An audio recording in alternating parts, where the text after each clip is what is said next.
नमस्कार, आदाब। Crime petrol dial 100 में आप सबका स्वागत है।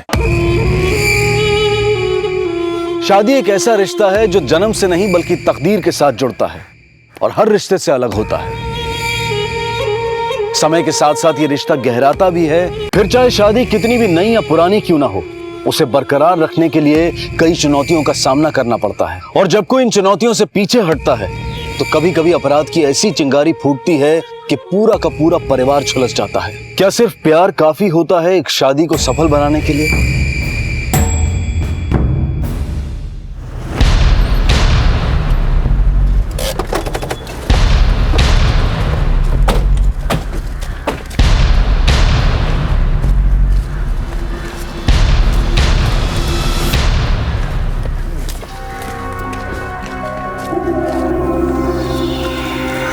जिस तरह से इसकी हत्या हुई है, मुझे लगता है इरादा चोरी का नहीं, भारी दुश्मनी का था। सर लगता है कि हाल फिलहाल में इसकी शादी हुई है।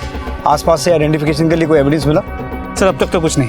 बॉडी को पोस्टमार्टम के लिए भिजवाओ और हाल ही में दर्ज सारी मिसिंग कंप्लेंट्स चेक करो। सर विक्टिम की पोस्टमार्टम रिपोर्ट, उम्र 23 से 24 साल। मारने से पहले इसके साथ अननेचुरल सेक्स किया गया था, जिसके बाद इसका गला घोट के उसे मार दिया गया। और सर मरने के बाद उसके बॉडी पर मल्टीपल स्टैबिंग की गई है। आकाश, बॉडी अभी भी अनआइडेंटिफाइड है। एक काम करो, हर पुलिस स्टेशन को अलर्ट करो।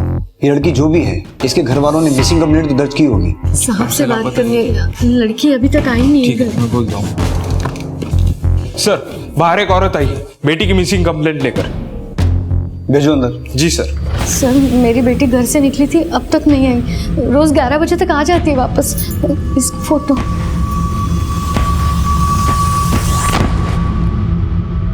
बाहर जा रही हो प्रिया? कुछ खा के तो जा। नहीं माँ, मेरा बिल्कुल मूड नहीं है, मैं आके खाती हूँ। अरे क्या हुआ, इतनी हड़बड़ी क्यों? मूड क्यों खराब है तेरा? कुछ नहीं हुआ है माँ, मैं आके बात करती हूँ। सुमन जी, थोड़ी देर इंतजार कीजिए, आपकी बेटी आ जाएगी। सर जब वो निकली तब थोड़ी टेंशन में थी, हड़बड़ी में निकली। उसके साथ अगर कुछ हो जाता है तो? मतलब आप इतनी श्योर कैसे हैं कि उसके साथ कुछ हो ही जाएगा? आपको कुछ डाउट है, किसी पे कुछ शक है? नहीं मतलब इतनी देर तक वो घर से बाहर नहीं रहती है ना कभी, और उसका फोन भी स्विच ऑफ आ रहा है। देखिए सुमन जी, आपकी बेटी बड़ी हो चुकी है, अपनी मर्जी से कहीं भी आ जा सकती है। और अभी मुश्किल से 4 घंटे भी नहीं हुए हैं, कम से कम 24 घंटे तो इंतजार कीजिए। उससे पहले तो हम भी केस नहीं ले सकते। सर जो बॉडी हमें मिली थी पास के पुलिस स्टेशन में दर्ज मिसिंग कंप्लेंट से मैच हुई है। इमीडिएटली फैमिली को बुला के बॉडी की शिनाख्त करवाओ। जी सर।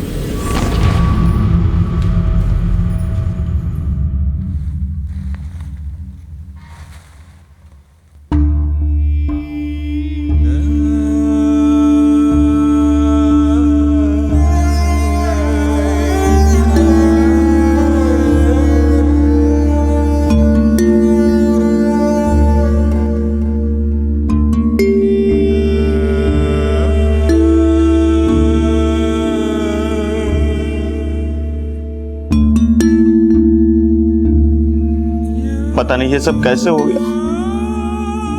अभी शादी को 2 हफ्ते ही हुए थे उसकी।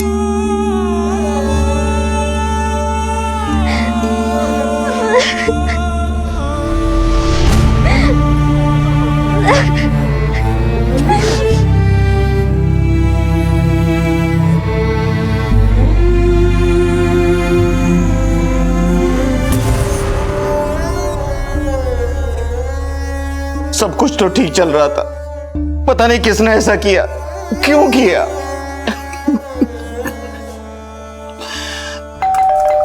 सुमन, सुमन, सुमन दरवाजा खोलो। सुमन,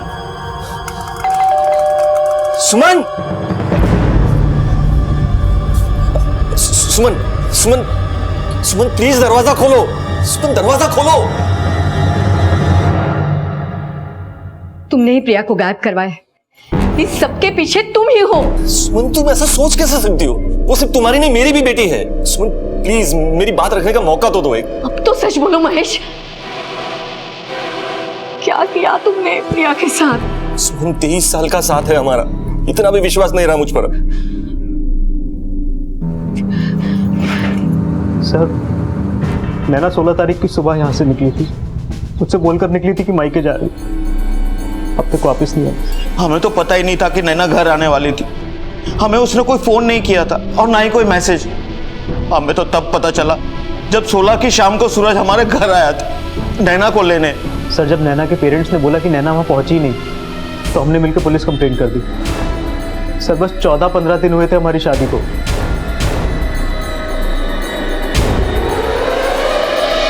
पता नहीं सर ये सब कैसे हो गया, किसने किया, और मेरी नैना तो। सर नैना के कॉल रिकॉर्ड्स और उसके फोन लोकेशन रिकॉर्ड। सर इसमें एक बात सरप्राइजिंग है, नैना के फोन लोकेशन रिकॉर्ड के हिसाब से और जैसा सूरज ने भी हमसे कहा था, नैना सूरज के घर से दोपहर 11 बजे निकली और करीब 12-12:15 बजे अपने माँ बाप के घर पे पहुंची। उसके बाद 3 बजे तक उसकी फोन की लोकेशन उसकी मायके की ही थी। जब उसका फोन स्विच ऑफ हुआ 3 बजे, तब भी फोन मायके में ही था। सर इसका मतलब उसके फोन स्विच ऑफ होने से 3-4 घंटे पहले तक वो अपने माँ बाप के साथ ही थी। मतलब निरंजन शर्मा और मोहिनी शर्मा दोनों झूठ बोल रहे हैं कि उनकी बेटी उनके घर आई नहीं। ये दोनों जरूर कुछ छुपा रहे हैं। सर मुझे भी यही डाउट है। सर वो औरत सुमन अवस्थी अपनी बेटी के गुमशुदा होने की कंप्लेंट लेके वापस आई।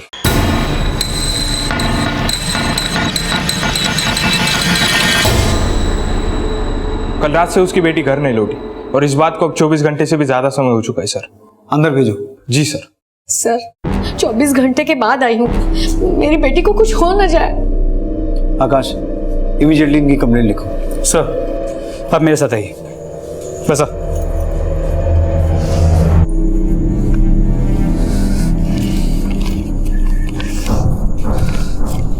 हाँ नाव क्या है?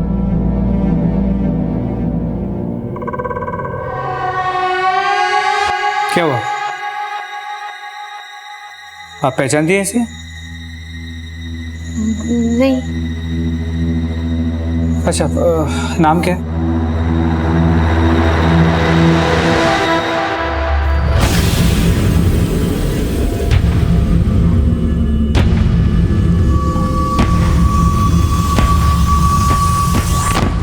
पच्चीस वर्षीय नैना राजवंश की लाश पुलिस को बहुत ही बुरी हालत में मिलती है। उसके परिवार वालों की तलाश चल ही रही थी कि एक महिला सुमन अपनी बेटी की गुमशुदगी की रिपोर्ट लिखवाने पहुंचती है। नैना के घर वालों का पता चला और साथ ही यह भी पता चला कि नैना की शादी कुछ ही दिनों पहले हुई थी और वो पिछले 1 हफ्ते से यानी कि 16 अप्रैल से लापता थी। प्रिया भी अब तक घर नहीं लौटी थी और पुलिस ने प्रिया की मिसिंग कंप्लेंट दर्ज की। नैना की लाश पुलिस को मिल चुकी थी, लेकिन प्रिया अब भी लापता थी और अब तक जितने भी चेहरे पुलिस के सामने आए थे, उन सब के बयान से ऐसा लग रहा था कि जैसे वो सब कुछ ना कुछ छिपा रहे हैं। लेकिन ऐसा करने के पीछे उनका मकसद क्या हो सकता था? क्या प्रिया और नैना के केसेस के बीच में कोई कनेक्शन था? क्या पुलिस अब भी किसी बड़े राज से अनजान थी?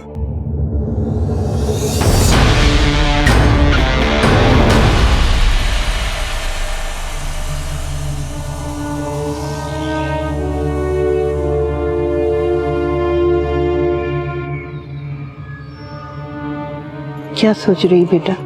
क्या सोचूंगी माँ, कभी सोचा ही नहीं था एक दिन ऐसा भी देखना पड़ेगा। आखिर क्यों माँ?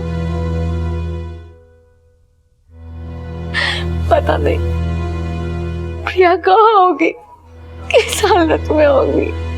अगर वो यहाँ आती तो क्या हमें पता नहीं होता? अरे वो आती तो कम से कम एक बार फोन तो करती। अरे वो यहाँ पहुंची ही नहीं। अरे तो फिर कहाँ गई थी वो? सुबह सुबह कहकर निकली थी कि आप लोगों के यहाँ आ रही है, पर हमें तो उसकी लाश ही मिली ना। क्या वो इतने गिर चुके हैं माँ कि उन्होंने उस औरत को तो मार डाला ही, और साथ में अपनी बेटी को भी। कुछ भी हो जाए मुझे महेश पर पूरा भरोसा है। वो ऐसा कुछ नहीं कर सकता। वो मेरा खून है, मेरा बेटा है। बेटा देखना, हमारी प्रिया जल्दी वापस आ जाएगी और फिर तुम्हारे और महेश के बीच में सब ठीक हो जाएगा। तुम दोनों के बीच में सब ठीक तो था ना? सब ठीक था माँ, और 2 हफ्ते भी नहीं हुए थे हमारी शादी को, किस बात पे झगड़ा हो सकता है? काश हम दोनों के बीच सब कुछ ठीक होना मुमकिन होता। मुझे नहीं लगता हम दोनों के बीच में कुछ भी ठीक होगा माँ। मुझे बस प्रिया से मतलब है, प्रिया की चिंता है मुझे। कभी कभी तो समझ में ही नहीं आता, 23 साल से जिस आदमी को मैं जानती थी, क्या वो सच था? क्या उसका जो नया चेहरा सामने आया है वो सच? अगर तुझे लगता है कि जिस महेश को तू जानने लगी है वो सच है, तो फिर तूने पुलिस वालों के सामने क्यों नहीं कुछ बोला? इसलिए ना कि कहीं ना कहीं तुझे भी अंदर से वही लगता है जो मुझे लगता है। मुझे तो ये लगता है माँ,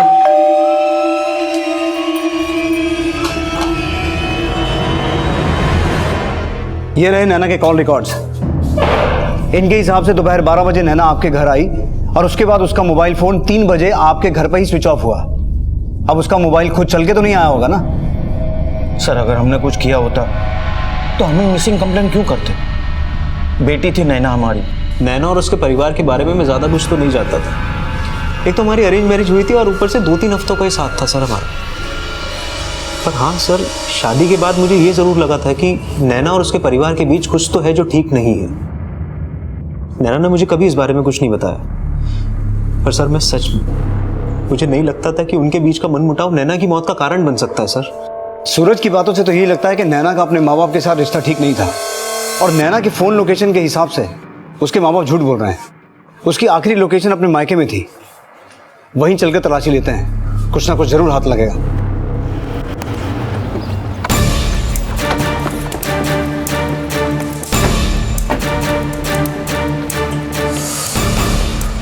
खोलिए।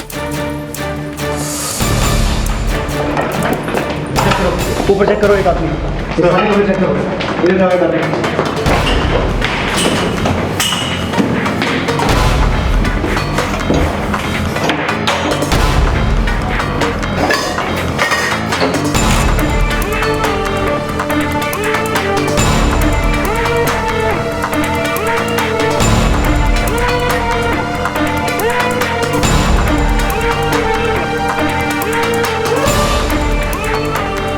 आगे तक अच्छे से देखना। ठीक है सर।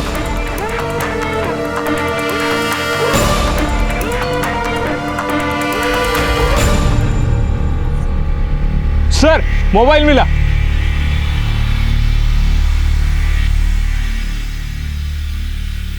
हाँ सर, है तो ये नैना का ही फोन, पर सर मुझे पता नहीं कि हमारे घर के पीछे कहाँ से आया।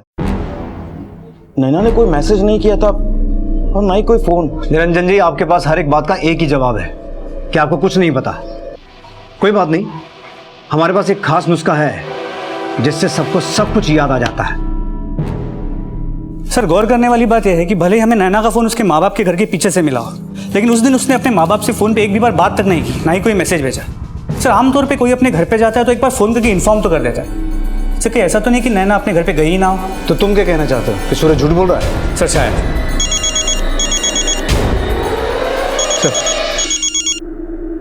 हाँ बोलो।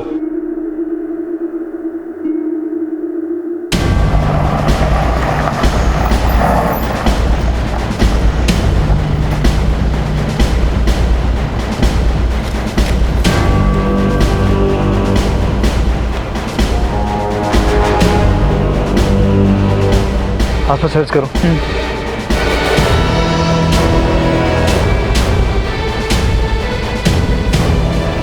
सर आसपास कहीं भी इस बॉडी का सर नहीं मिला। मुझे ये बॉडी 2 से 3 दिन पुरानी लगती है। सर वो सुमन अवस्थी अपनी बेटी प्रिया की मिसिंग कंप्लेंट लिखवाने में 2-3 दिन पहले ही आई थी,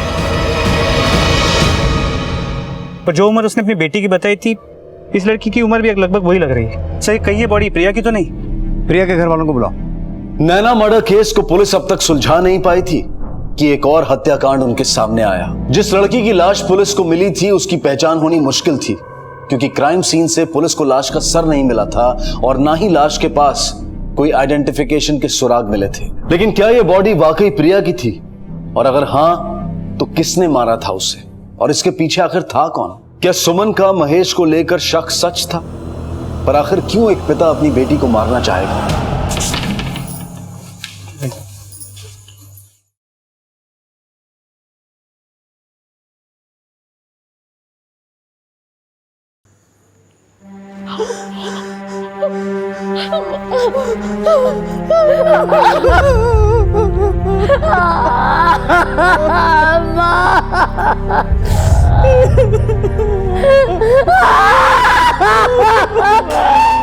सर वो मेरी बेटी नहीं हो सकती, वो प्रिया नहीं लगती सर। देखिए महेश जी, बॉडी की हालत बहुत खराब है, शायद इसलिए पहचानने में तकलीफ हो रही है। एक काम करते हैं, बॉडी के साथ आपका डीएनए मैच करके देख लेते हैं। उसकी क्या जरूरत है सर? मैं कह रहा हूं ना वो मेरी बेटी नहीं है। अरे केस क्लोज करने के लिए आप किसी की भी बॉडी, मेरी बेटी की बॉडी बनाकर दे देंगे क्या? देखिए आप अगर मेरी बेटी को ढूंढ सकते तो ढूंढ दीजिए, पर हम खुद ही ढूंढ लेंगे।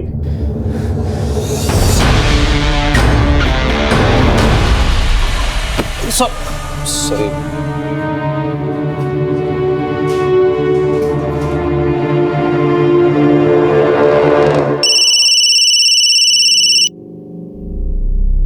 हेलो, कौन? सर, डीएनए रिपोर्ट से कंफर्म हुआ है कि वो सर कटी लाश प्रिया की ही थी।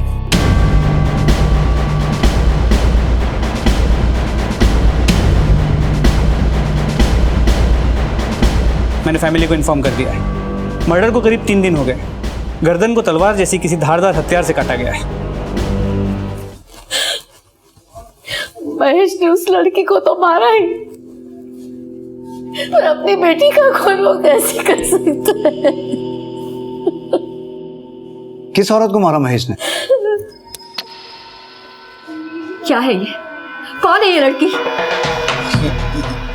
ये फोटो तुम्हें कहां से मिली? क्या फर्क पड़ता है फोटो कहां से मिली? अरे ये सब कुछ हो रहा है ना, उससे फर्क पड़ रहा है। इतने सालों से आंख बंद करके भरोसा करती रही मैं, और तुम, अरे क्या कमी थी हमारे रिश्ते में? सुमन मेरी बात सुनो, ये फोटो। मुझे कुछ नहीं सुनना है अब, बस। महेश के साथ मेरे बहुत झगड़े हुए, लेकिन एक बार भी महेश ने एक्सेप्ट नहीं किया कि वो फोटोग्राफ में वो खुद ही है। ये सब होने के बाद एक साथ रहना तो मुमकिन ही नहीं था। इसी वजह से वो लॉज में रहने लगी। महेश के साथ जो लड़की वो फोटोग्राफ में थी, वो वही लड़की है जिसकी फोटो मैंने फाइल में देखी थी। महेश और उस लड़की की वो फोटो आपके पास है? नहीं, महेश ने वो फोटोग्राफ चला दी। यही थी वो लड़की? जी हाँ, यही थी वो लड़की। लेकिन एक बात हमारी समझ में नहीं आई सुमन जी, महेश अपनी बेटी को क्यों मारेगा?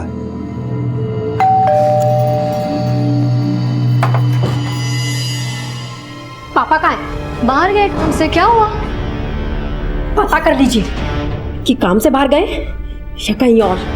क्या हुआ? कैसी बातें कर रही हो? पापा के बारे में बात कर रही हो तुम? यही पापा जो दूसरी लड़कियों के साथ अय्याशी करते फिरते। प्रिया, ये माँ, जिसको हम जानते हैं वो तो कोई और ही है। पता नहीं और कितनी लड़कियों के साथ अफेयर होगा। तो प्रिया ने महेश की पोल खोल दी, इसलिए शायद महेश ने प्रिया को मार दिया। ये महेश घर छोड़ के कब गया था? यही 15-16 तारीख को। आकाश, ये नैना की मिसिंग रिपोर्ट भी इन्हीं दिनों में दर्ज हुई थी ना? जी सर, 16 अप्रैल को। एक बात बताइए सुमन जी, महेश और उस लड़की की फोटो आपकी बेटी प्रिया के पास कहां से आई? मुझे नहीं पता सर। इस सुमन अवस्थी की बात पे विश्वास किया जा सकता है? बिल्कुल आकाश, एक माँ अपनी मरी हुई बेटी के बारे में झूठ क्यों बोलेगी? और जो बाकी की बची हुई बातें हैं वो हमें प्रिया का बाप महेश बताएगा।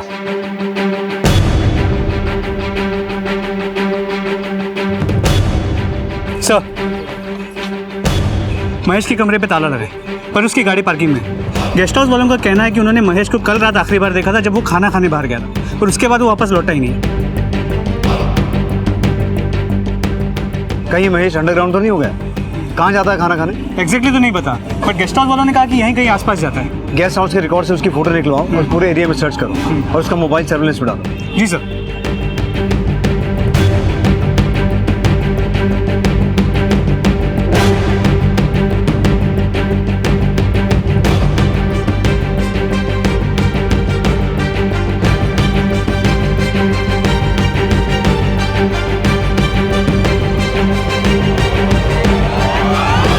अमन सर, ये देखो, यहाँ जरूर कुछ हुआ है।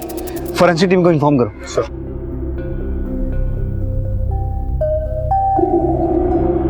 आकाश, क्या ये पॉसिबल है कि सूरज को महेश और नैना के अफेयर के बारे में पता चल गया हो और इसीलिए उसने नैना को जान से मार दिया? लेकिन सर, हमें नैना का फोन उसके माँ बाप के घर से मिला और उसकी फोन की आखिरी लोकेशन भी उसके मायके की ही थी। पर यह भी तो हो सकता है कि ये सब हमें गुमराह करने के लिए किया गया हो।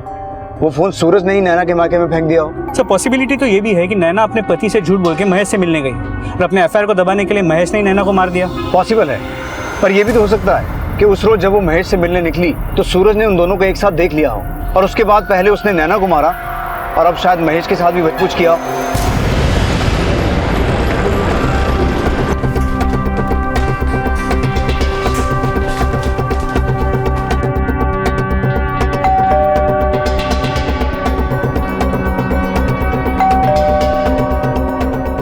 आकाश, कॉल करो।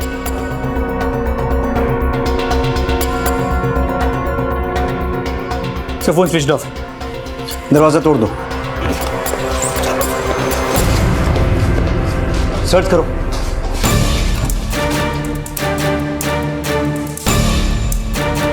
सर कोई नहीं मिला। सर अंदर कोई नहीं है। आकाश, इस सूरज को ट्रेस करो। इसका मोबाइल फोन, सिम कार्ड, सब कुछ ट्रेस करो। मुझे हर हालत में सूरज चाहिए। मुझे लगता है इस सबके पीछे सूरज का ही हाथ है। इसलिए नैना को मारने के बाद और महेश को गायब करने के बाद ये खुद भी गायब हो गया। हेलो,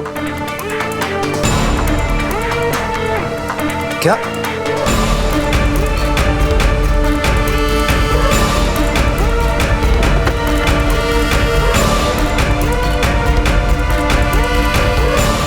हट जाओ भाई, साइड हो जाओ। इस केस में मिली तीसरी लाश ने सबको सन्न कर दिया। यह तीसरी लाश किसी लड़की की नहीं बल्कि लड़के की थी, लेकिन कत्ल करने का तरीका ठीक प्रिया के कत्ल की तरह था।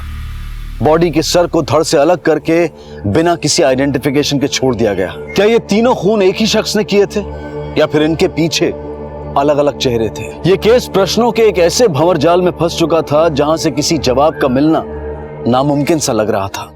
अगर उन्होंने कुछ किया ही नहीं तो वो गायब क्यों है माँ? क्यों नहीं सबके सामने आके सच्चाई बता रहे? ये क्या कह रही है तू? ऐसा भी तो हो सकता है कि महेश को कोई फंसा रहा। मुझे तो उसकी बहुत चिंता हो रही है। पता नहीं वो किस हाल में होगा, कहाँ होगा। सर महेश जिस गेस्ट हाउस में रुका था उसके पास जो हमें ब्लड सैंपल्स मिले थे, फोरेंसिक रिपोर्ट के हिसाब से उसमें 2 लोगों का खून है। और वो जो सरकटी लाश मिली थी उसका कोई अपडेट? तो उस बॉडी को अभी तक किसी ने क्लेम नहीं किया। मैंने आसपास के पुलिस स्टेशन में पूछा, उस बॉडी से मैचिंग कोई मिसिंग कंप्लेंट रजिस्टर नहीं हुई। सर लेकिन उस बॉडी की पोस्टमार्टम रिपोर्ट से 2 सरप्राइजिंग बातें सामने आई। पहली ये कि उसका मर्डर ठीक उसी तरह हुआ जिस तरह प्रिया का मर्डर हुआ था, और दूसरी बात ये कि दोनों के मर्डर का समय बिल्कुल एक था। प्रिया महेश की बेटी थी और महेश का अफेयर नैना के साथ था, और प्रिया और इस लड़के की मौत में काफी सिमिलैरिटीज हैं। आकाश, नैना और प्रिया से रिलेटेड जितने भी लोग हैं सबको मुर्दा कर बुला, शायद कोई कनेक्शन समझ में आएगा। सर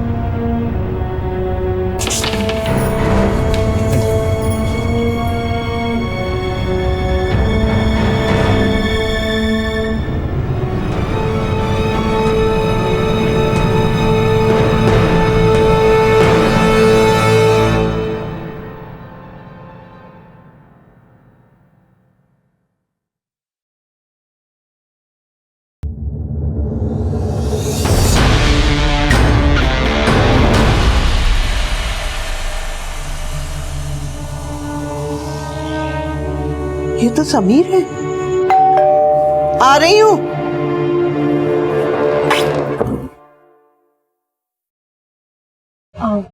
दादी मम्मी पापा गए? हाँ बेटा। अच्छा दादी ये समीर है, मेरा कॉलेज का दोस्त। हम बहुत अच्छे दोस्त हैं। नमस्ते दादी। वैसे सिर्फ दोस्ती है या कुछ और भी? नहीं दादी, आप गलत समझ रहे हो, ऐसा कुछ भी नहीं है। ये जो बाल है ना, ऐसे ही नहीं पके हैं। हाँ अच्छा बता, सुमन और महेश को कब बताऊं? अरे नहीं दादी, अभी कुछ भी नहीं। अभी तो हम लोग कॉलेज में पढ़ाई कर रहे हैं, उसके बाद हमें अपने पैरों पे खड़ा होना है, उसके बाद बता देंगे। कितनी खुश थी हमारी बच्ची, कितने सपने देखे थे। समीर भी अच्छा लड़का था, पता नहीं किसने ऐसा किया और क्यों किया।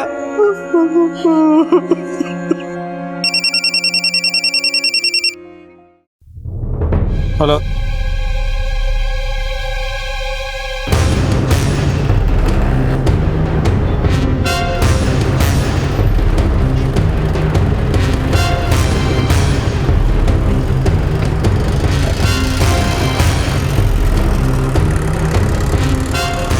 जी सर, मैंने ही आपको कॉल किया था।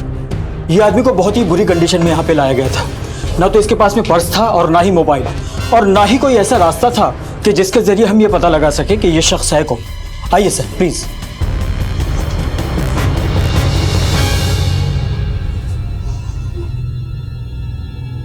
सर उस आदमी को पहले कभी नहीं देखा मैंने। तो फिर उसने आपके ऊपर अटैक क्यों किया? पता नहीं सर, बस अचानक पीछे से हमला किया, और क्या मकसद था उसका मुझे नहीं पता सर। महेश जी, आपकी और नैना की फोटो के बारे में पता चला जो आपकी बेटी प्रिया के हाथ लगी थी। सर उस फोटो के बारे में मुझे कुछ नहीं पता। वो फोटो में वो लड़की कौन है वो भी मैं नहीं जानता। मेरा विश्वास कीजिए सर, मैंने अपनी पत्नी को कभी धोखा नहीं दिया। सर वो नैना नाम ही मैंने पहली बार सुना है। समीर को जानते हैं आप? प्रिया का बॉयफ्रेंड। देखा था उन दोनों को एक बार साथ में।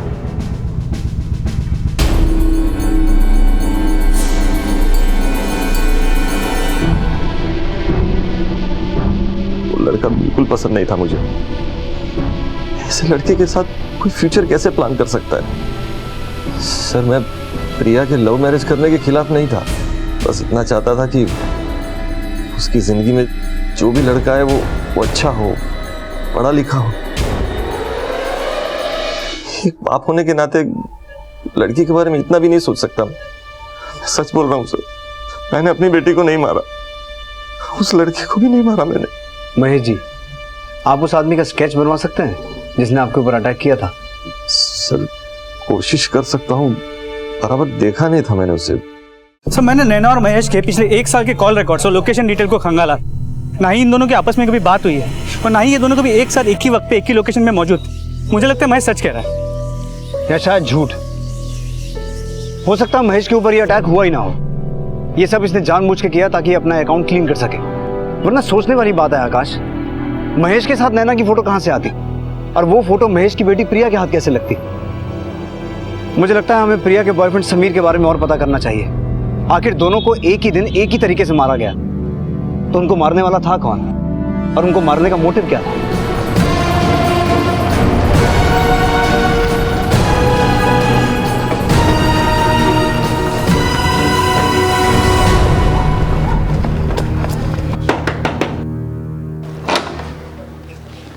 जी आप विश्वजीत कदम? जी। Sameer Karande, Saint rocks college का स्टूडेंट, आपके यहाँ किराएदार था? जी, पर काफी दिनों से दिखा नहीं, शायद छुट्टियों में घर गया होगा। जी नहीं, उसकी सरकटी लाश मिली है हमें। क्या क्या? और उसी सिलसिले में हमें उसके कमरे की तलाशी लेनी है। जी जी जी जरूर, मैं चाबी लेके आता हूँ।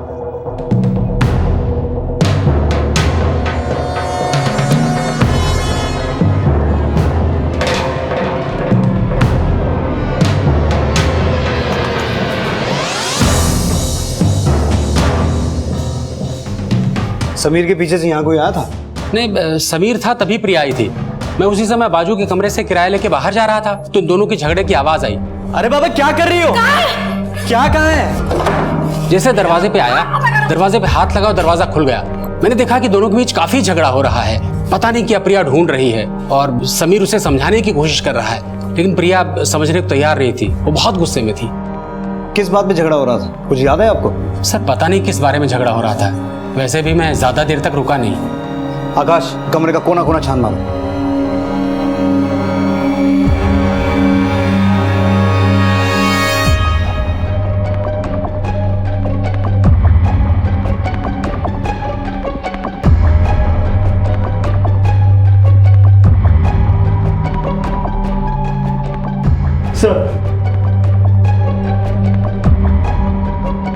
सर, समीर का लैपटॉप लॉक्ड है। टेक्निकल सपोर्ट से किसी को बुलाना पड़ेगा। Do it as soon as possible. Sir.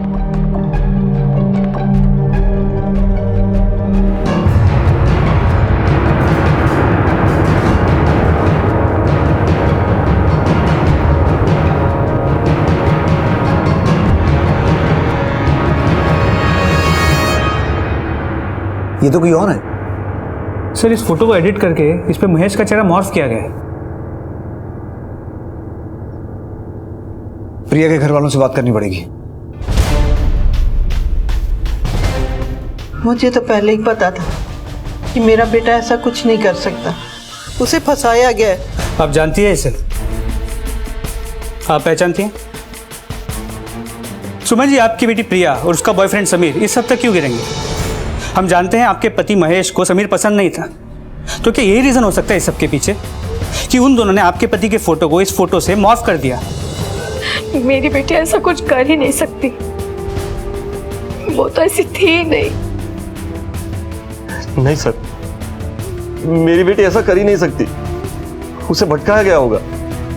मैं अपनी बेटी को अच्छी तरह जानता हूं। पर महेश जी, इस सब से किसका फायदा हो सकता है? अगर इस सब के पीछे समीर की कोई चाल होती तो हमें उसकी बॉडी नहीं मिलती। असल में तो ये मामला कुछ और ही है, जहां हम अभी तक पहुंचे ही नहीं है। मुझे कुछ नहीं पता सर, मेरी तो ऐसी किसी से दुश्मनी भी नहीं थी कि कोई इतना बुरा चाहे मेरा। लेकिन जो भी हुआ, मैंने अपनी बेटी खो दी हमेशा के लिए। वो कभी वापस नहीं आ सकती। सर प्लीज, मेरी बेटी के साथ जिसने भी ऐसा किया है उसे छोड़ना मत। ख्याल रखिए अपना। एक सेकंड सर, वो फोटो दिखाइए जरा।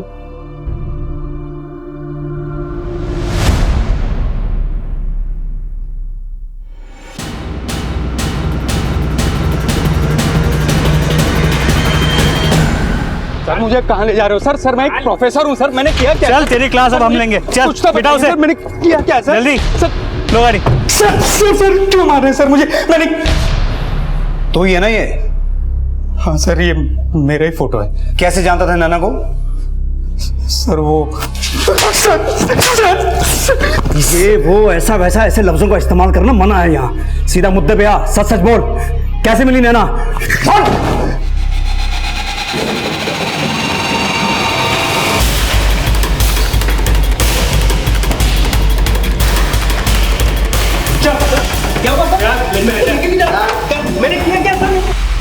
सिर्फ मोबाइल फोन स्विच ऑफ कर देने से इंसान धरती से गायब नहीं हो जाता सूरज। और भी तरीके होते हैं मुजरिम को पकड़ने के।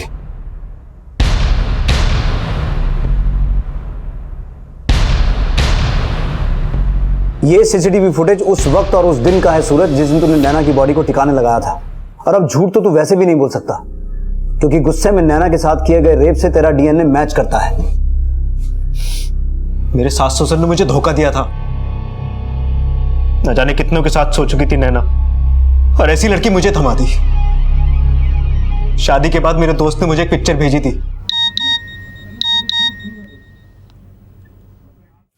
नैना खाना लगा दो।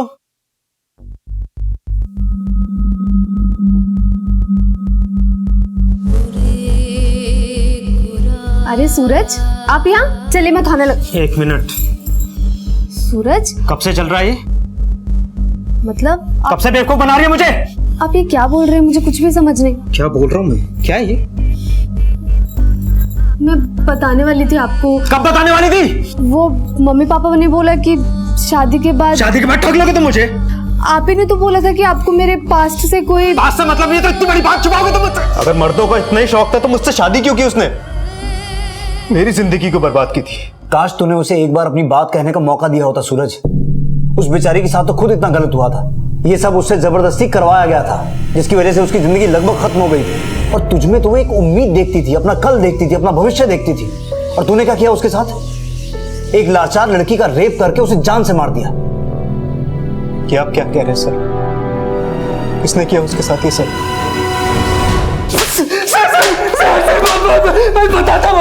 चल शुरू से शुरू कर, और याद रख, कुछ भी उल्टा सीधा बोला तो साले तेरी चमड़ी उधेड़ लूंगा मैं। बोल। सर उस दिन महेश पर मैंने हमला किया था। महेश इकलौता ऐसा इंसान था जो मुझे और प्रोफेसर दोनों को पहचानता था, इसीलिए मैंने उस पर हमला किया। नैना को कैसे फंसाया तूने? वो नैना का सर बताता, नैना मेरे यहाँ रेंट पे रहती थी 2 साल पहले, तभी मुझे प्रोफेसर के बारे में पता चला। मैंने मेरे यहाँ रहने वाले 1-2 स्टूडेंट से सुना था कि वो ठरकी है, लड़कियों का शौक रखता है। मुझे भी पैसों की बहुत जरूरत थी। क्या बेटा, तारीख हुई नहीं कि तुम रेंट लेके आ गई। ये लो चाय पियो। अरे अंकल, इसकी क्या जरूरत थी? अरे मैं तो पियो, जस्ट रेंट। अरे चाय पियो। कैसी चाय बनी? तो बड़ी अच्छी बनी है, आपने बनाई है? अरे बेटा मैंने अपने हाथों से बनाई तुम्हारे लिए है।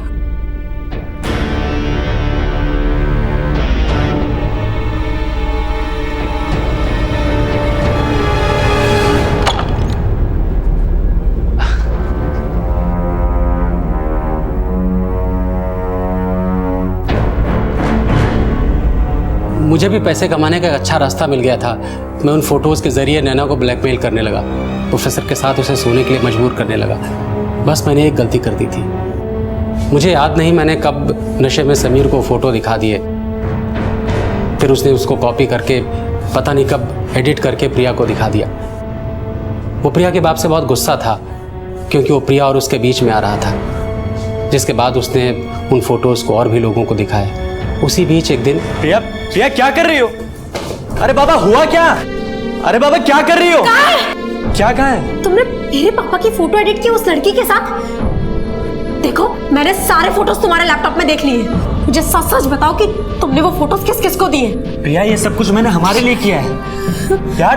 मैंने सोचा कि पापा कुछ दिन यहाँ से दूर चले जाएंगे तो हमारी शादी आराम से हो जाएगी। तुम ऐसा कैसे कर सकते हो? उस फोटो में अमृतसर थे और वो लड़की। बात एक मुंह से निकलती है तो फैलती जाती है। तो प्रिया को भी सब कुछ पता था, इसलिए मुझे उन दोनों को मारने की जरूरत पड़ी।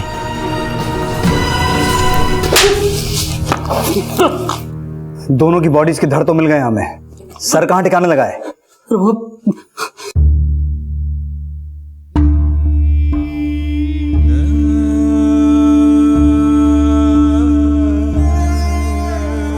रिश्ते केवल प्यार से नहीं बल्कि विश्वास और धैर्य से पनपते हैं, और इसी विश्वास और धैर्य की कमी ने 2 शादियों में एक अपराध को जन्म दिया और सब कुछ जलाकर खाक कर दिया। गुस्से में आकर लिए गए फैसले कभी भी सही नतीजे पर नहीं पहुंचते, क्योंकि उसके बाद या तो हम कुछ गलत कर बैठते हैं या फिर कोई उसका गलत फायदा उठा लेता है और हम अपराध के शिकार बन जाते हैं।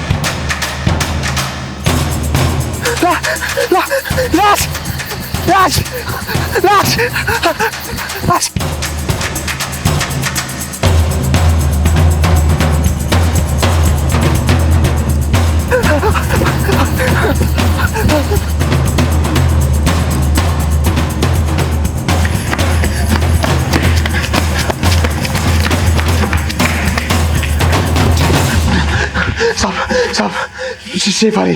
शेफाली? कौन शेफाली? शेफाली की लाश पड़ी है साहब उधर।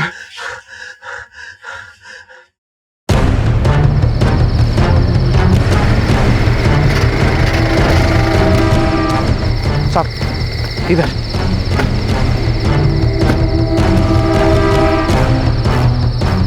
इधर आगे आगे।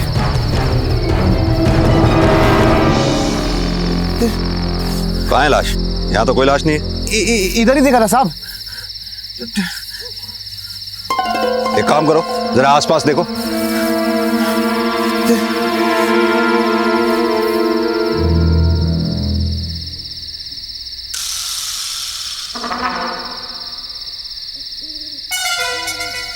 ये आसपास तो कोई लाश नहीं है। तुझे अच्छी तरह से याद है तूने लाश यहीं देखी थी? हाँ साहब क्या सब अच्छे से नहीं देखा साहब। मतलब? साहब वो कुछ सोया हुआ रहेगा तो मुझे लगा कोई मर गया साहब। साहब वो क्या नशे में था ना साहब इसीलिए। पागल समझ रहा है मैं तू? साहब गलती हो गई साहब मुझे साहब। नाम क्या है तेरा? सादिक साहब। सादिक शेख। साहब आपका बहुत वक्त बर्बाद किया साहब, मुझे जाने दो साहब, गलती हो गई साहब मेरे। चल ठीक है जा। शुक्रिया साहब।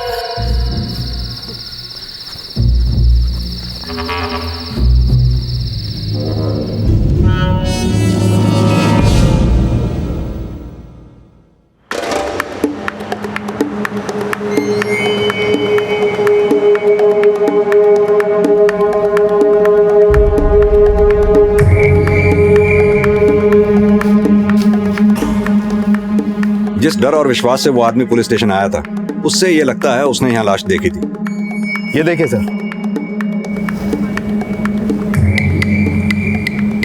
सर लाश अगर यहीं थी तो जरूर से खींचकर उस तरफ ले जाया गया होगा।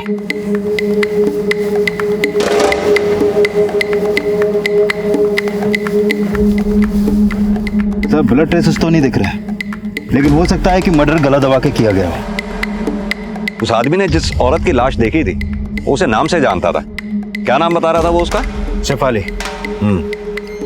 एक काम करो, ये बागमारा और आसपास के गांव में पता करो शेफाली नाम की कौन कौन औरत रहती है। कहीं कोई मिसिंग तो नहीं है? सर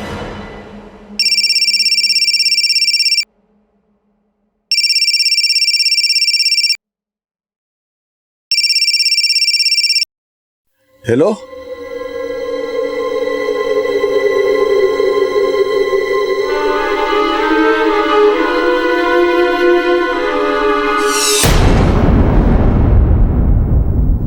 शेफाली यहीं रहती है? जी जी जी जी जी साहब, मैं उसका अब्बू। कहाँ है वो? क्या हुआ? वो बाहर गई है। कब गई? सुबह ही। कहाँ गई? यहीं कहीं होगी। उसका शौहर भी इसी गांव का है, हो सकता है वहां गई हो। क्या नाम है उसके शौहर का? सादिक शेख। नाम क्या है तेरा? सादिक शेख। कहाँ रहता है ये सादिक शेख?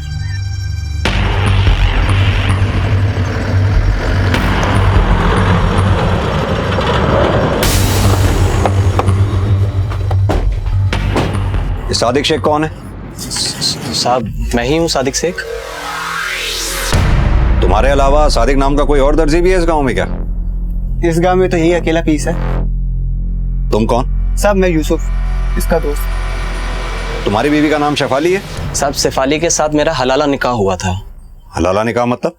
साहब उसका पहला निकाह किसी दूसरे मर्द से हुआ था, फिर उसने शेफाली को 3 तलाक बोल दिया, लेकिन साहब बाद में उसे एहसास हुआ कि उसको तलाक नहीं बोलना चाहिए था। अब साहब तलाकशुदा मर्द दोबारा अपनी पहली बीवी से निकाह करना चाहे तो उस औरत को हलाला निकाह फिर तलाक से गुजरना पड़ता है। नाम क्या है शेफाली के पहले शौहर का? एहसान जैदी। इस्लाम धर्म में पति अपनी पत्नी को 3 बार तलाक बोलने के बाद तलाक दे सकता है, और वो उससे तब तक दोबारा शादी नहीं कर सकता जब तक उसकी तलाकशुदा बीवी किसी दूसरे मर्द के साथ निकाह हलाला के बाद दोबारा तलाक ना पाए। लेकिन क्या शेफाली का पति एहसान जैदी वाकई में शेफाली से दोबारा निकाह करना चाहता था, और क्या शेफाली की इसमें रजामंदी थी? लेकिन इन सवालों से ज्यादा अहम पुलिस के लिए यह जानना जरूरी था कि वो शख्स कौन था जो अपने आप को सादिक बता रहा था और शेफाली को मरा हुआ कह रहा था। पर जिस शेफाली का उसने जिक्र किया था, क्या वो वाकई जिंदा थी? साहब यही मेरी बेटी है, शेफाली। एहसान से तलाक लेने के बाद सादिक से हलाला निकाह? हाँ साहब, ये सादिक से। शेफाली को बोलने दो। शेफाली बोलो बेटा। हाँ साहब, अब्बू सही बोल रहे। एहसान से तलाक लेने की कोई खास वजह? सब वो दारू पीकर मारपीट करता था, इसीलिए। कल रात तालाब पे गई थी तुम? नहीं साहब। साहब हम लोग जा सकते हैं? ठीक है। शेफाली चलो बेटा, चलो। जिसे हम सादिक समझ रहे हैं, अगर वो सादिक नहीं तो फिर वो था कौन जो शेफाली की लाश देखने की बात कर रहा था? तेरा नाप खो गया था, लेकिन देख तेरे लिए एकदम नाप का सिला है। वो कैसे? तो एक बार हम किसी खातून को देख लें तो बिना इंची टिप के उसका नाप अपने जहन में छप जाता है। अच्छा, कपड़े सीते सीते तेरी नजर सुई और जबान कैंची हो गई है, लेकिन सिर्फ कैंची चलाता है या कुछ और भी? बस मेरे चाल ढाल पर ध्यान मत दे। घड़ी देख घड़ी, तेरा सवाल आता ही होगा। ये ले, बुरका डालने में चलता हूँ।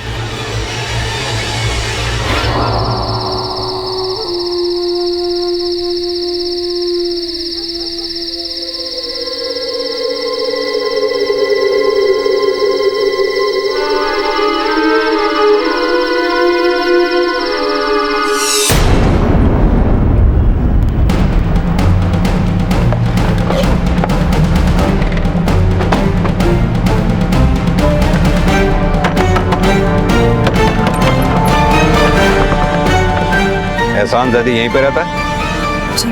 बुलाइए, उसे बात करनी है।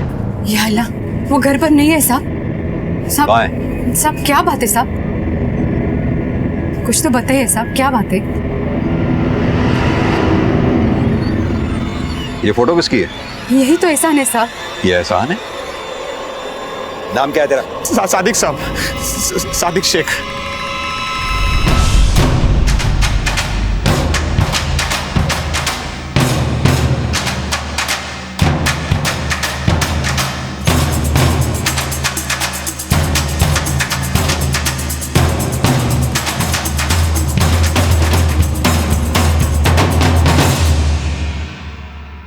पढ़ो।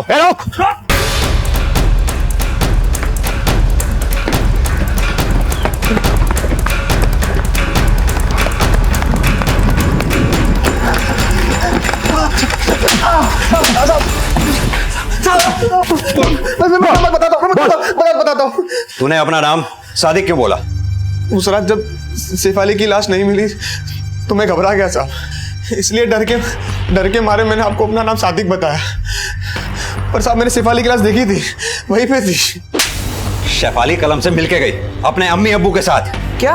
हाँ साहब, मैं कल खुद शेफाली के अब्बू के घर गया था, तो उन्होंने मुझे घर में घुसने नहीं दिया। शेफाली तो बाहर बुलाओ। एहसान, जो बात करनी हमसे कर। हलाला करके 1 महीना हो गया, दोबारा निकाह नहीं करवाना है क्या? दोबारा उसको जहन्नुम में नहीं भेजना है। तो उसको घर में बिठा के जन्नत नसीब करवा दिया क्या? जबान संभाल के बात कर। 1 हफ्ते का वक्त देता हूँ मैं, वो शेफाली से दोबारा निकाह करवा दे, वरना तेरा कलमा पढ़वा दूंगा मैं।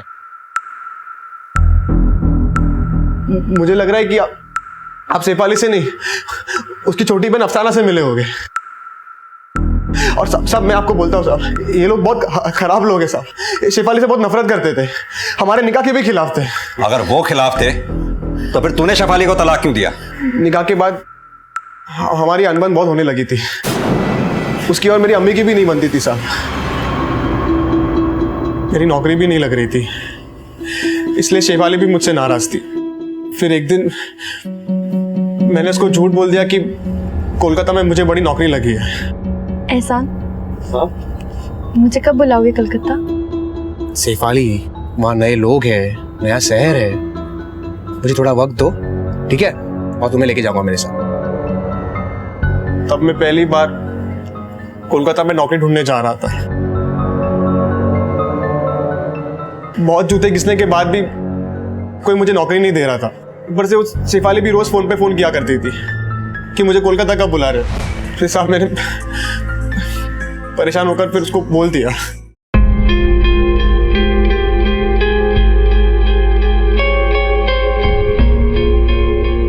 शेफाली। जी अम्मी। एहसान का फोन। एहसान का फोन। हेलो एहसान, मैं कब से तुम्हारा इंतजार कर रही हूँ, तुम मुझे फोन कर रहे हो? एहसान, कुछ बोल क्यों नहीं रहे हो? तुम मुझे कलकत्ता नहीं ले जाना चाहते क्या? एहसान, सब ठीक है ना? मैं तुम्हें छोड़ रहा हूं। तलाक, तलाक, तलाक। मुझे लगा मैंने ठीक नहीं किया, इसलिए मैंने शेफाली से दोबारा निकाह करने के लिए उसको मनाया। सादिक से उसने हलाला निकाह किया, लेकिन साहब उसके यहाँ रह रहे के मानो वो उसी की हो गई थी। सादिक को तलाक देके मुझसे दोबारा निकाह करने के बजाय साहब वो उसी से लिस्ट लड़ाने लगी। सर, बागमारा गांव में एक आदमी की लाश मिली है।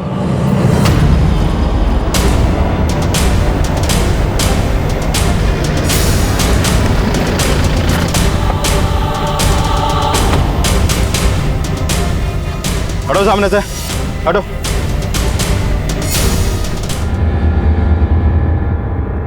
सर, ये रज्जाक है, सादिक का बड़ा भाई। कब हुआ ये सब? सब पता नहीं, कल शाम को तो निकला था ये। कहाँ के लिए? एक कस्टमर को कपड़े डिलीवर करने के लिए गया था। कौन कस्टमर? साहब जीनत, इसी गांव में रहती है। इसने कपड़े उसको डिलीवर किए थे। साहब रात भर मैं इसको खोजता रहा।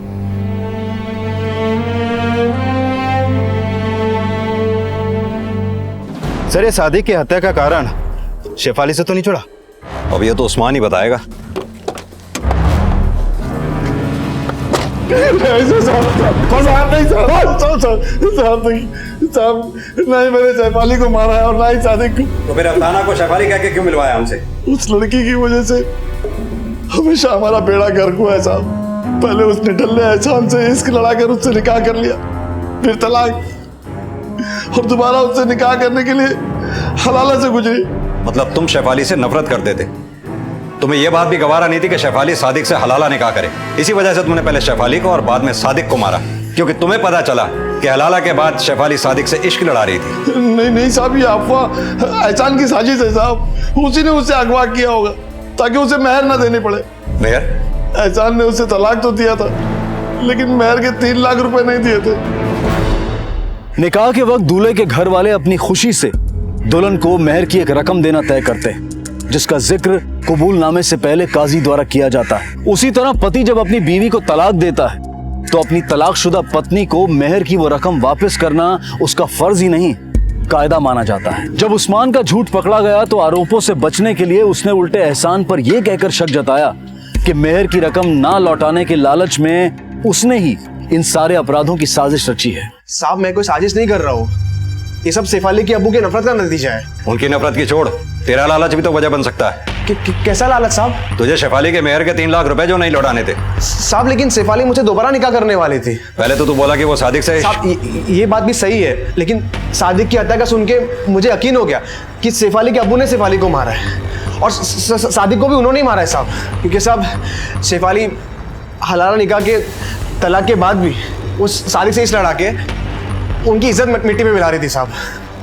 देव, झूठे तो ये दोनों ही हैं, लेकिन सच का पता लगाने के लिए हमारे लिए ये जानना बहुत जरूरी है, क्या शेफाली और सादिक के बीच वाकई कोई अफेयर चल रहा था या फिर हकीकत कुछ और ही है।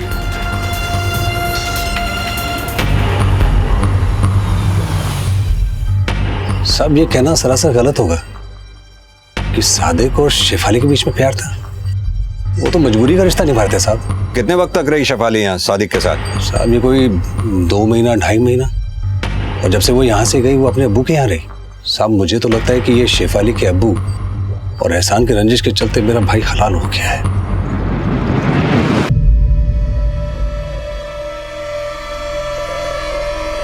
सर, सादिक के पोस्टमार्टम रिपोर्ट के मुताबिक उसकी हत्या सर पे चोट लगने से हुई। हत्या का समय 7 अगस्त रात 9 से 10 के बीच। और 6 अगस्त को एहसान पुलिस स्टेशन आया ये बोलते हुए कि उसने शेफाली की लाश देखी है। लेकिन सर मुझे लग रहा है कि एहसान झूठ बोल रहा है। ये देखिए सर, सादिक और शेफाली की कॉल रिकॉर्ड्स, इससे ये साफ है कि हलाला निकाह के तलाक के बाद से उनके बीच एक भी कॉल नहीं हुई। लेकिन सर सच्चे तो शेफाली के घर वाले भी नहीं है। 7 अगस्त की सुबह से अब तक शेफाली के फ़ोन से उसके अब्बू को कॉल हो रहे थे। व्हाट? हाँ सर, और हैरानी की बात यह है कि ये कॉल इंडिया से नहीं बल्कि बॉर्डर पार बांग्लादेश से किए गए हैं। 6 अगस्त की रात से ही मैं शेफाली के लिए परेशान। अगली सुबह तक वो घर नहीं आई थी। मैं सोच ही रहा था क्या करूं, तभी उसके मोबाइल से मुझे कॉल आई। हेलो, अस्सलाम वालेकुम अब्बू। अब्बू? कौन? आपका दामाद मुराद हसन। क्या? शेफाली से निकाह कर लिया है मैंने और उसे अपने मुल्क बांग्लादेश ले आया। बांग्लादेश? लेकिन शेफाली? शेफाली मेरे हिफाजत में है, मरते दम तक मेरे साथ में रहेगी। आप उसकी फिक्र मत कीजिए। खुदा हाफिज। लेकिन हेलो हेलो हेलो, और फोन के कट होते ही आप वहां आ गए और शेफाली की पड़ताल करने लगे। वो बॉर्डर पार कर बांग्लादेश जा चुकी थी। मैं समझा आपके आने की वजह शायद उसका बॉर्डर पार हो जाना ही है। मेरी समझ में नहीं आता मैं क्या करूं, तो जो मेरे मुंह में आया मैंने बोल दिया। तो फिर उस झूठ पर मैं पैबंद लगाता रहा। झूठ पे जब झूठ के पैबंद लगाए जाते हैं उस्मान साहब, तो साजिशें पकाई जाती हैं। कोई साजिश नहीं साहब, सिर्फ अपने आप को कलंक से बचाने की कोशिश। जब से शेफाली जवान हुई है तब से वो मेरी नजरें चुकवा रही हैं साहब। पहले एहसान, फिर सादिक, और अब मुराद हसन। एक बाप अपनी बेटी का नाम कैसे उस मर्द के साथ बताए साहब जिसकी उसने शक्ल तक नहीं देखी। तो तुम ये कहना चाह रहे हो कि तुम मुराद हसन को नहीं जानते? कैसे जानूंगा, वो बॉर्डर पार का है। शेफाली के अब्बू उस्मान बार बार अपना बयान बदल रहे थे। शेफाली के पहले पति एहसान की बातों में भी कई भटकाव थे और शेफाली से जुड़े सवालों में किसी मुराद हसन का भी जिक्र सामने आया था। आखिर कौन था ये मुराद हसन? क्या वो हिंदुस्तानी था या फिर बांग्लादेशी? पुलिस मुराद हसन से जुड़ी कोई भी जानकारी जुटाने में अभी तक सफल नहीं हो पाई थी और फिलहाल वो शेफाली के दूसरे पति सादिक शेख की हत्या की गुत्थी सुलझाने में व्यस्त हो गई। और फिर इन्वेस्टिगेशन के दौरान कुछ ऐसी बातें सामने आईं जिसने सादिक और शेफाली के निकाह हलाला के अंदरूनी राज खोल दिए। सर, मैंने सादिक की कॉल रिकॉर्ड फिर से चेक की। रिकॉर्ड के मुताबिक उसकी ज्यादातर बातें यूसुफ से होती थी। यूसुफ? साहब मैं यूसुफ, इसका दोस्त। यूसुफ और सादिक की दोस्ती के बारे में एक दो अजीब से बयान सामने आए सर। कैसे बयान? हमारा रिश्ता समलैंगिक था साहब। मेरा बस चलता तो मैं उससे निकाह करके हमेशा उसे अपने साथ रखता। सादिक सिर्फ दिखने का मर्द था, तभी तो शेफाली ने उसके साथ हलाला निकाह किया। और तुझे लगा सादिक ने तुझे धोखा दे दिया क्योंकि तलाक के बाद सादिक और शेफाली के मिलने की अफवाह जो थी, इसीलिए तूने सादिक का मर्डर? नहीं साहब, ये सिर्फ अफवाह ही थी। सादिक ने सिर्फ शेफाली की मदद की। वो मेरे अलावा कभी भी किसी का जीवन साथी नहीं बन सकता था। तू सादिक को इतना करीब से जानता था तो ये बता फिर सादिक का मर्डर किसने किया? मैं नहीं जानता, लेकिन मैं सादिक का मर्डर नहीं कर सकता।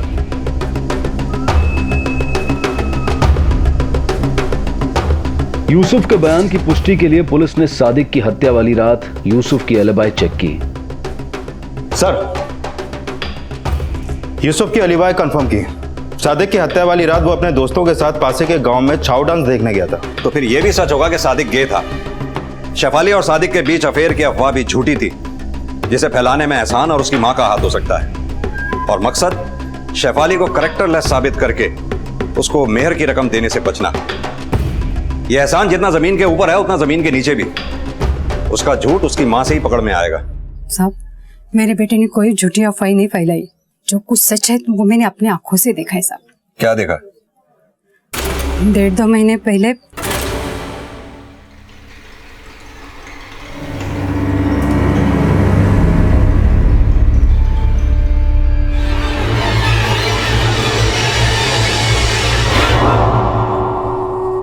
मुराद हसन को जानती हो?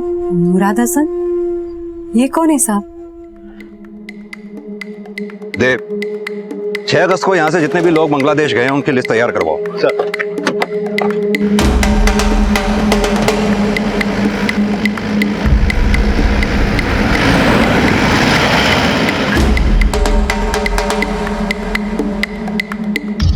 पुलिस अब शेफाली के बांग्लादेश में होने और मुराद हसन से जुड़े राज पता लगाने में जुट गई। शेफाली और मुराद के बॉर्डर पर होने के कानूनी दस्तावेजों के साथ साथ गैर कानूनी गतिविधियों के रहस्य भी जानने की कोशिश की गई। सर, ऑफिशियली बॉर्डर पार करने वालों की लिस्ट है ये, लेकिन इसमें शेफाली का नाम कहीं भी सामने नहीं आया है। सर, पता चला है कि बॉर्डर के पास हक्कीपुर गांव में बशीर नाम का एक आदमी है जो गैरकानूनी तरीके से लोगों को बॉर्डर पार करवाता है। तो फिर उसके पास शेफाली और मुराद हसन की इंफॉर्मेशन जरूर होगी। हाँ सर, खबरियों से भी पता चला है कि ये बशीर कहने को तो छाव डांसर है, लेकिन इसका धंधा कुछ और ही है।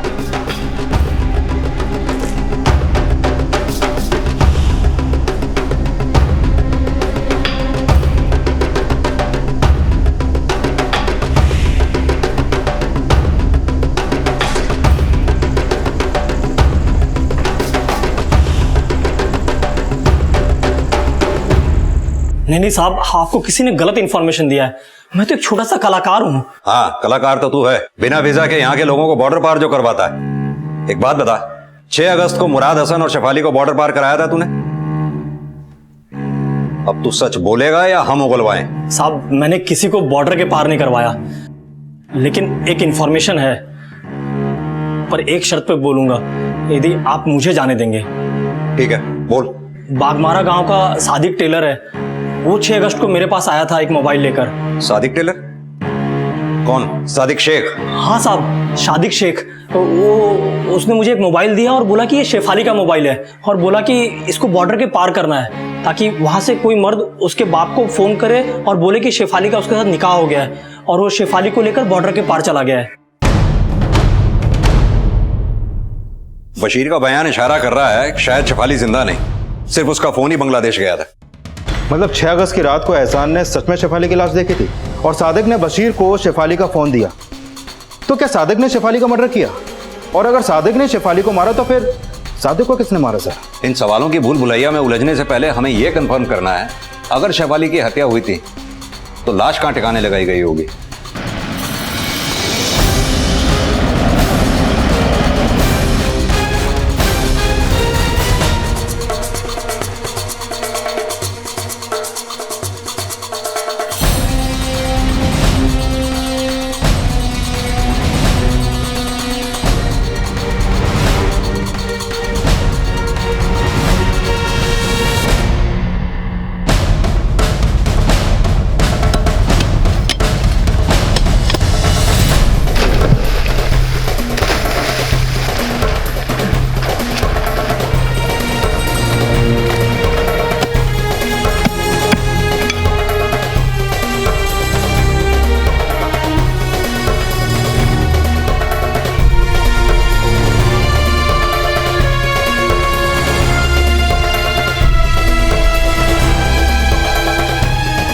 सर। हाँ देव, बोलो।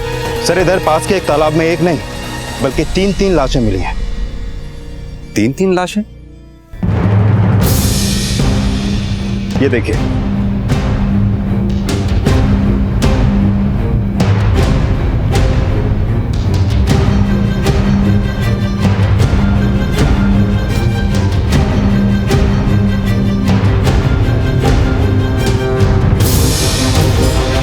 ये तो शेफाली की लाश लगती है। हाँ सर, लेकिन बाकी की ये 2 लाशें बहुत बुरी कंडीशन में हैं।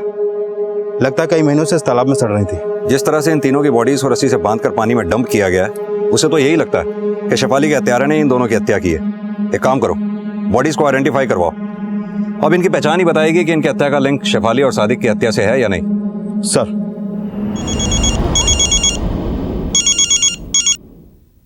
हेलो।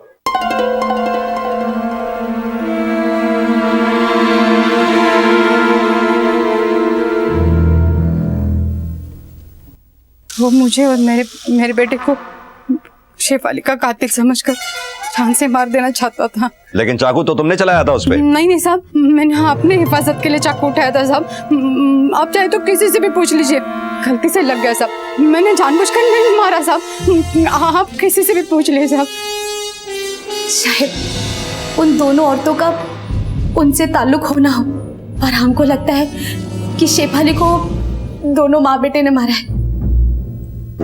सर, शेफाली के अलावा दोनों लाशें भी आइडेंटिफाई हो गई हैं। ये फरीदा, 9 महीने पहले इसका मिसिंग केस डाकपुर पुलिस थाने में दर्ज हुआ था, और ये तबस्सुम। सर, दोनों ही औरतों में एक चीज कॉमन थी, दोनों ही तलाकशुदा थी। तलाकशुदा तो शेफाली भी थी। इसका मतलब हत्यारा तलाकशुदा औरतों को टारगेट करता था। कहीं वो कोई सीरियल किलर तो नहीं? एक काम करो, फरीदा और तबस्सुम के रिश्तेदारों और इनके पहले पति से इनके पास्ट के बारे में पता करो। सर। पुलिस ने फरीदा और तबस्सुम के बारे में पता लगाया तो पता चला कि इन दोनों का भी हलाला निकाह सादिक शेख से ही हुआ था। बशीर का सादिक को लेकर बयान, फरीदा, तबस्सुम और शेफाली का सादिक से हलाला निकाह, और फिर तीनों औरतों की लाशें एक ही तरीके से एक ही तालाब में मिलना, इससे तो यही साफ होता है कि ये तीनों मर्डर सादिक ने किए। लेकिन सर, ये मर्डर सादिक ने किए किस इरादे से? फिजिकल डिसेबिलिटी के कुछ लोग हीन भावना का शिकार हो जाते हैं। हो सकता है सादिक का उसकी कमजोरी को लेकर मजाक उड़ाया जाता हो जो सादिक से बर्दाश्त ना हुआ हो, और एक एक करके फरीदा, तबस्सुम और शेफाली उसकी हिंसा का शिकार हो गए हों। लेकिन सर, सादिक का मर्डर शेफाली के मर्डर के एक दिन बाद हुआ। हो सकता है सादिक का मर्डर शेफाली को चाहने वाले ने किया हो, जो सादिक से बदला लेना चाहता था। मैंने सादिक का चेहरा तो नहीं देखा, पर आप ही बताइए, वो सादिक के सिवा और कौन हो सकता है? एहसान की मां ने बोला था कि उसने शेफाली को तालाब पे किसी मर्द के साथ देखा था। पता करो, क्या वाकई कोई ऐसा है जिसका शेफाली के साथ अफेयर चल रहा था? सर, पुलिस अब ये राज जानने में जुट गई कि क्या शेफाली का वाकई किसी से अफेयर था, और पूछताछ की इस कड़ी में उस महिला से भी पूछताछ की गई जिसने सादिक को आखिरी बार देखा था, और उसके बयान ने पुलिस को एक नई लीड दी। कितने बजे होंगे उस वक्त जब सादिक आपके यहाँ कपड़े देने आया था? मेरे चाल ढाल पर ध्यान मत दे, घड़ी दे घड़ी। तेरा सवाल आता ही होगा। हाँ साहब, 8:40। लेकिन हैरानी की बात यह है कि सादिक कभी खुद कपड़े देने नहीं आता था, हमेशा उसके भाईजान ही आते थे।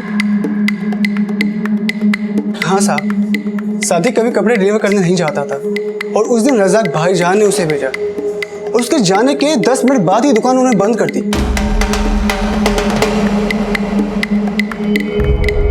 उसके बाद मैं हकीपुर तमाशा देखने के लिए चला गया। मुझे कुछ नहीं पता साहब उसके बाद क्या हुआ। सब आप मुझे यहाँ क्यों लेकर आए हैं? जिस पे शक होता है उससे हम यहीं बुला के बात करते हैं। सब शक? मैंने क्या किया? सादिक का मर्डर। सब आप क्या बात कर रहे हैं? मेरा छोटा भाई था वो। भाई भी था और तेरी दुकान का दर्जी भी, इसीलिए तूने उसे डिलीवरी बॉय बना के दुकान से बाहर भेजा। रात 8:40 पर उसने आखिरी डिलीवरी जीनत को दी, और जीनत के घर से तेरे घर के रास्ते के बीच करीब 9 बजे तूने उसका मर्डर कर दिया। साहब आप कुछ भी सोच रहे हैं साहब ऐसा कुछ भी नहीं है। देख रज़ाक, होशियारी का कोई फायदा नहीं, आगे पीछे दाएं बाएं हमने सब पता लगा लिया है। अब तू सच बोलेगा या हम उगलवाएं तेरे से? बोल।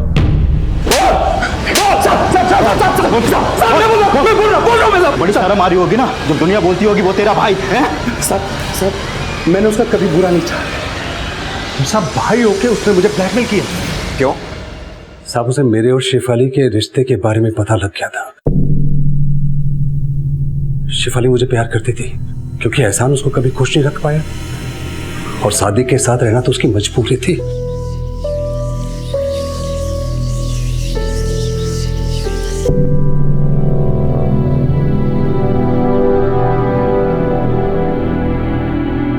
मर्द की नियत पर कुर्बान होना औरत की किस्मत है। जब दिल किया बीवी बना ली, और जब दिल भर गया तो तलाक बोल दिया। मैं तुम्हें छोड़ रहा हूं।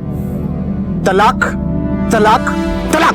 अपने फायदे का तलाक, फायदे का हलाला। अगर मुझे अपना समझती हो तो सादिक और एहसान को भूल जाओ। मुझे याद रखो, मैं तुम्हारा हौसला बनना चाहता हूं। मैं तुम्हें हमेशा खुश रखूंगा।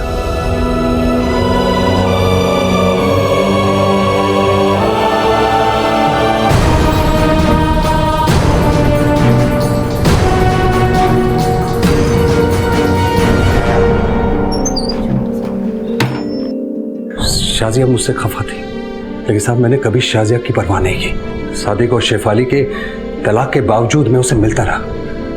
और साहब जब इस बात को सादिक ने जाना तो उसने मुझे ब्लैकमेल करना शुरू कर दिया। अगर आपने मुझे पैसे नहीं दिए ना, तो शेफाली के अब्बू और एहसान क्या, पूरे गांव को ये बात बता दूंगा। जब ये शेफाली अचानक से लापता हो गई तो मेरा शक सादिक पर गया। सर मैं सबके सामने बात नहीं कर सकता था, इसलिए मैंने उसको जानबूझ के दूर भेजा।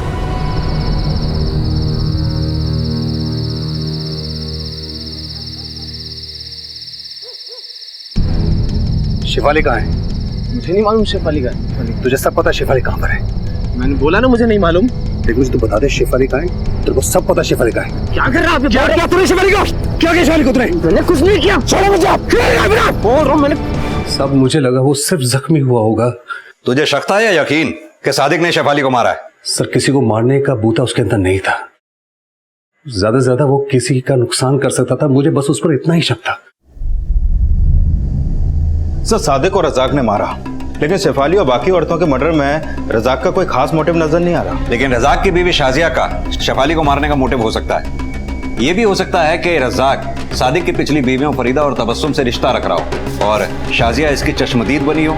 लेकिन सर एक अकेली औरत और 3-3 मर्डर। हाँ वो ये काम अकेले तो नहीं कर सकती। पता करो शाजिया ये काम किससे करवा सकती है। सर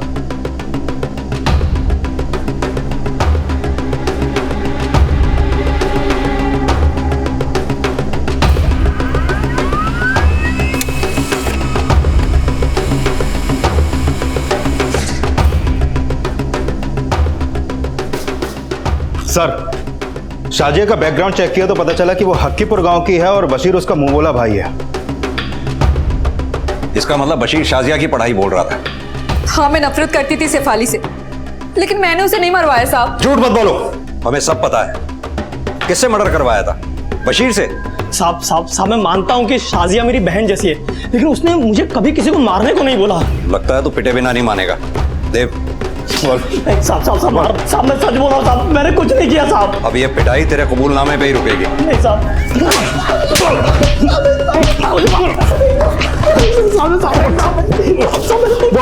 सर वो कुछ नहीं उगल रहा है।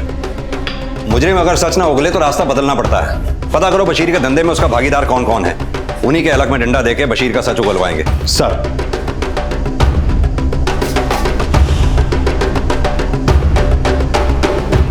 बशीर का एक छोटा भाई अशफाक जो बॉर्डर के उस पार इलीगल तरीके से लोगों को बॉर्डर पार करवाता है। बॉर्डर गार्ड का कहना है कि 6 अगस्त की रात यानी कि शेफाली के मर्डर वाली रात के बाद उसे बांग्लादेश के एक टीकामल गांव में देखा गया किसी को फोन करते हुए, और अभी वो अपने गांव वापस आया हुआ है।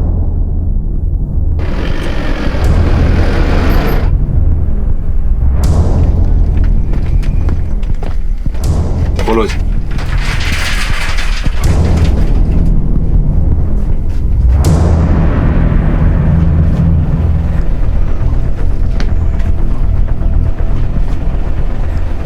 सर ये देखिए,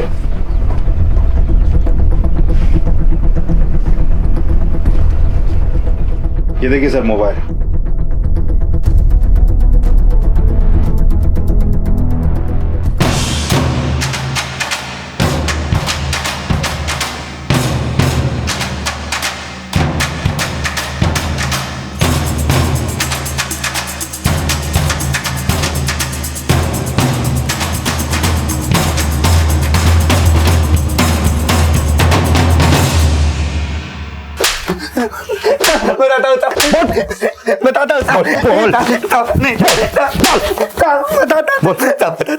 ये शेफाली का फोन तेरे पास कैसे आया?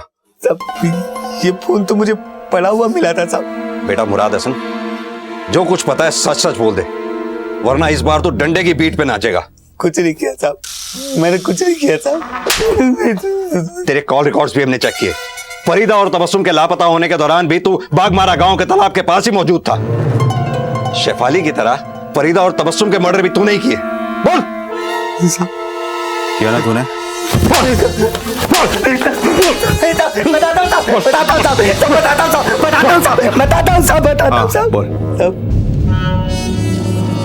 मैं मुराद हसन बनकर शेफाली के अब्बू को कॉल करता था साहब। अस्सलाम वालेकुम अब्बू। अब्बू कौन? आपका दामाद मुराद हसन। क्या? शेफाली से निकाह कर लिया है मैंने और से अपने मुल्क बांग्लादेश ले आया हूँ। तो तू मानता है फरीदा और तबस्सुम की तरह शेफाली को भी तू नहीं? शेफाली को नहीं साहब, शेफाली को नहीं, मैं सिर्फ फरीदा और तबस्सुम को मारा। फरीदा और तबस्सुम को क्यों मारा तूने? क्योंकि वो दोनों मुझसे इश्क करने लगी थी।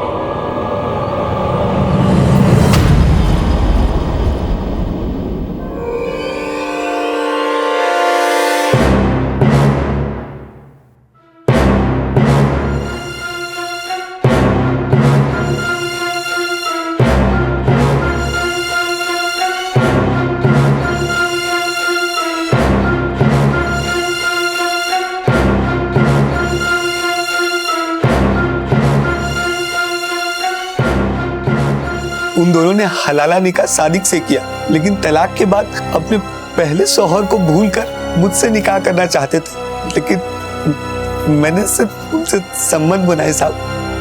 वो दोनों मेरे गले ना पड़ जाए इसलिए चांद से मारकर तालाब में फेंक दिया साहब। शेफाली को तूने नहीं तो फिर किसने मारा?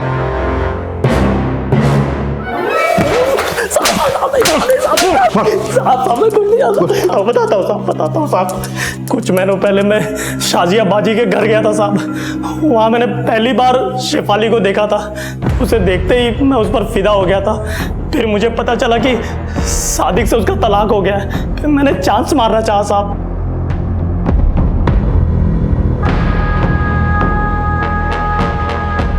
फिर मुझे पता चला कि वो एहसान से भी निकाह नहीं कर रही है और सादिक के बड़े भाई रज्जाक से उसका चक्कर चल रहा है। तब मैंने उसे तालाब के पास वाले खेत में मिलने के लिए बुलाया साहब। शेफाली, मैं तुमसे बहुत प्यार करता हूँ, मुझसे निकाह कर लो। खुदा कसम मैं तुम्हें बहुत खुश रखूंगा। नहीं बशर, मुझ में क्या कमी है? क्या खराबी है मुझ में? कोई खराबी नहीं है, कोई कमी नहीं है। लेकिन तुम उस सादिक के बड़े भाई रज्जाक से प्यार करते हो, क्यों? मुझे तुमसे इस बारे में कोई बात नहीं करनी है। कहते हैं कि इंसान को अपने कर्मों का फल भुगतना पड़ता है, लेकिन शेफाली ने जो सहा वो महिलाओं के साथ हमारे देश में अक्सर होता ही रहता है। एक लड़की को पैदा होते ही पराया कर दिया जाता है और उसका हाल ये होता है कि ना तो वो अपने मायके की रहती है और ना ही उसके ससुराल में उसे कभी अपना समझा जाता है। न जाने कितनी रस्मों का हवाला देकर मर्द अपने स्वार्थ के मुताबिक उसका इस्तेमाल करते हैं और औरतों का सिर्फ शारीरिक हनन ही नहीं बल्कि उनकी भावनाओं का भी हनन किया जाता है। हालांकि शेफाली की हत्या बशीर नहीं की, लेकिन एहसान, सादिक, रज्जाक और खुद शेफाली के घर वाले शेफाली के इस दुखद अंजाम के भागीदार हैं। शेफाली हो, तबस्सुम हो या फरीदा, हमारे देश में औरतों की बदहाली के किस्से सिर्फ अखबारों और इलेक्ट्रॉनिक मीडिया की सुर्खियां नहीं बनते, बल्कि हर गली मोहल्ले में किसी न किसी शेफाली, फरीदा और तबस्सुम से हमारा परिचय अक्सर होता ही रहता है। बुद्धिजीवी इस पर विचार तो करते हैं, लेकिन क्या हम वाकई इसका हल कभी निकाल पाएंगे? अब मैं अनूप सोनी आपसे विदा लेता हूं, फिर मुलाकात होगी अगले एपिसोड में एक और चौंका देने वाले केस के साथ। तब तक अपना और अपने परिवार का ख्याल रखें और देखते रहें क्राइम पेट्रोल डायल 100। सबक एक को सीख हम सबको। जय हिंद। क्राइम पेट्रोल के और भी दिलचस्प कहानी देखने के लिए हमारे चैनल को सब्सक्राइब करें और बेल आइकॉन दबाना न भूलें।